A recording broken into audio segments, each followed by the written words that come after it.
was fairly dark. There were no lights or anything like this, which really surprised me about South Korea. Today I wanted to talk a little bit about safety in South Korea. Now, when I went in August of 24, I was extremely nervous because I had been hearing from a lot of black female YouTubers who either lived in South Korea or who had been there multiple times, just talk about how safe they felt in South Korea. And on the other hand, I had been hearing about the spy cam issue in South Korea and stabbings in South Korea and all this other stuff that just went against what people were saying how safe it was. So I was a little nervous, but to be completely honest with you, from the time that I stepped off the plane to the time I got back on the plane to go home, I never felt safer in my whole life. Let that sink in. I know that as a woman and then as a black woman, especially if you live in America, you can feel very unsafe in places that you should not have to worry about safety. But the whole time I was in South Korea, I felt safe. Now, there was one instance that I'll talk about a little bit later, but honestly, the sense of peace that I had in South Korea, I can't even accurately describe it. It's very weird to be hyper vigilant for your entire life and then one day be in a place where that's not an issue.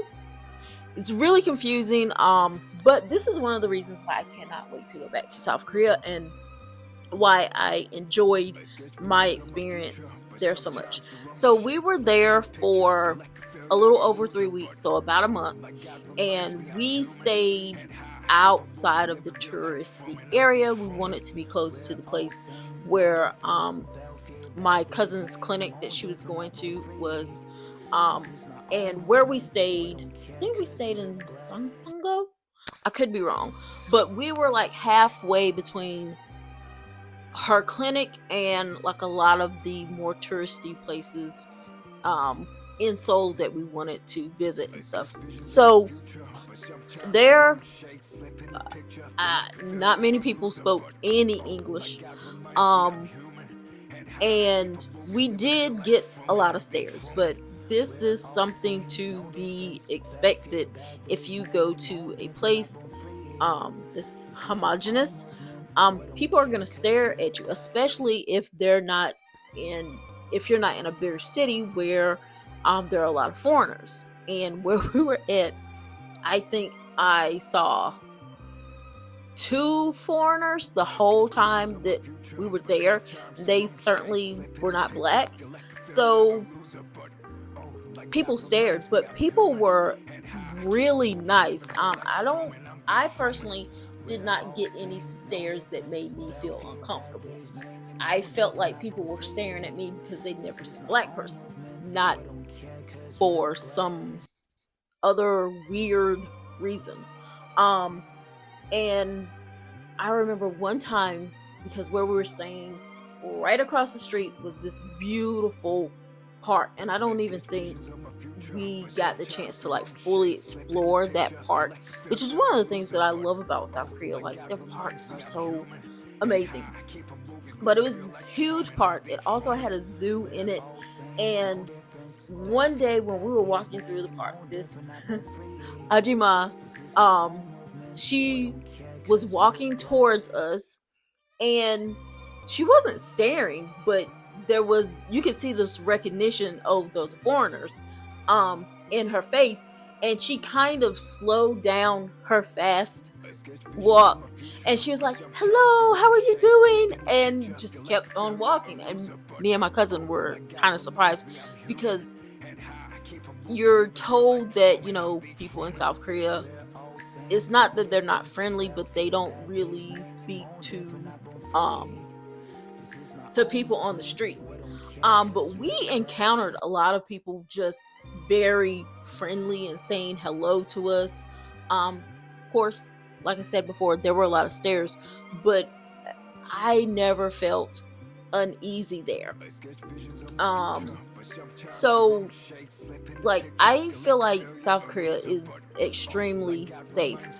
There were many times where one of us would go to the convenience store um at 1, 2 o'clock in the morning. Convenience store was not that far, but just going out 1, 2 o'clock in the morning as a woman in a foreign place can be kind of sketchy. There's a lot of places I would never do that in America, let alone a different country.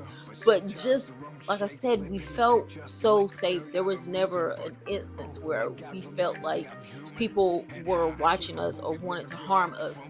And we would just go to the convenience store, um, and come back, and never any issue. Now there were a lot of drunk people on the street, but is different than drunk people in the US because um these drunk people, although they may have kind of been a little loud, they just kind of kept to themselves. They didn't bother anybody. And I cannot say that living in the US because when I was in college I used to go clubbing a lot, and when people would leave the club and they were drunk, they were violent, they were clingy to strangers for no reason. But in South Korea, it wasn't like that. Like, if somebody was drunk, they were just over to the side by themselves, maybe a little loud, but like I said, you didn't feel like that drunk person was going to attack you. So, like I said, I love South Korea. I cannot wait to go back. But I promise you guys that I would tell you the story of the time that I did feel a little uneasy one night, and this has more to do with me than South Korea, and I completely acknowledge that.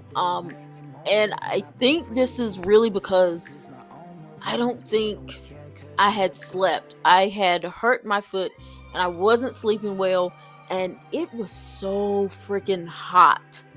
And I hadn't slept well for like 2 days. I think I was still kind of getting over the jet lag, and I went out one night to go to the convenience store, um which is not far from where we were staying, and it was a nice walk, and there were maybe 4 Korean guys, and on our side street, this little alleyway light street, it's fairly dark. There were no lights or anything like this, which really surprised me about South Korea. But you know, if I think about K-dramas, the streets that people live on really aren't that well lit. But anyway, so I'm walking to the convenience store, no issues, go in there, get my stuff. I'm on the way back, and there's 4 guys, and they're walking this way. They're walking up the street, and I'm coming in the opposite direction because I'm going back to our Airbnb. And they were drunk, all 4 of them. You can tell by the way they were walking. And because I have been in situations where there were a lot of drunk guys around, and I have been harassed, I instantly, kind of stiffened up and assumed that, oh my gosh, it's gonna be a situation like that. These guys just kind of walked past me like they didn't even see me. And kept walking. They were kind of loud, but like that was the only time that I kind of felt uneasy in my whole time in South Korea. And like I said, that was totally a B thing because they didn't even really acknowledge me. One of them might have kind of looked at me like he was confused, but they kind of just shuffled on past. And I think I felt a little uneasy because like the streets are so freaking dark. But all was good. I got back inside the Airbnb, no issues.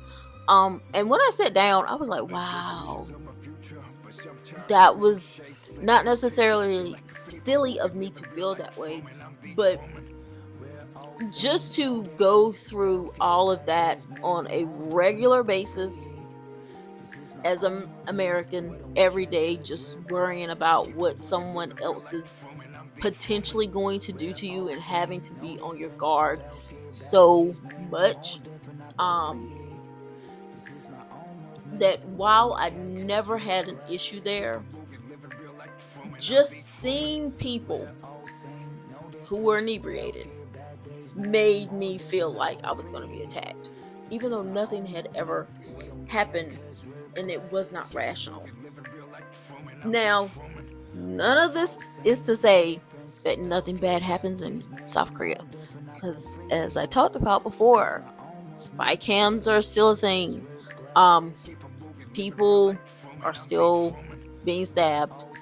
Maybe not quite as often as, when all those reports were out last year, but things happen everywhere. But out of all the places that I've visited around the world, and definitely in America, I've never felt safer in my life. So I hope this has been helpful. I hope you enjoyed that quick little story time. If you want to hear more about, some of the experiences we had on our trip to South Korea, please let me know in the comments, and I'll put together a specific video with story times. All right, you guys have a great day. 안녕.